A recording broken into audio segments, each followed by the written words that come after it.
నమస్కారం ఘంటారావానికి స్వాగతం. ముందుగా ప్రధాన అంశాలు. నంద్యాలను సుందర పట్టణంగా తీర్చిదిద్దుతానన్న సీఎం. 13,000 పేదల ఇళ్ల నిర్మాణానికి శంకుస్థాపన.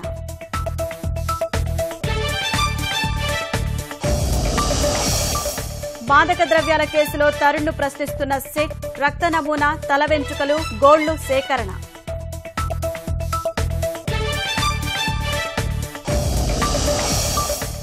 రాష్ట్రపతిగా కోవింద్ ప్రమాణ స్వీకారానికి ఏర్పాట్లు. రేపు ప్రణబ్ ముఖర్జీకి వీడ్కోలు.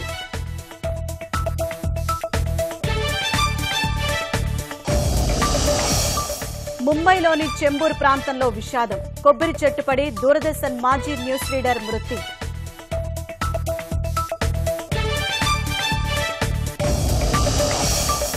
మహిళా క్రికెట్ జట్టుకు బీసీసీఐ భారీ నజరానా.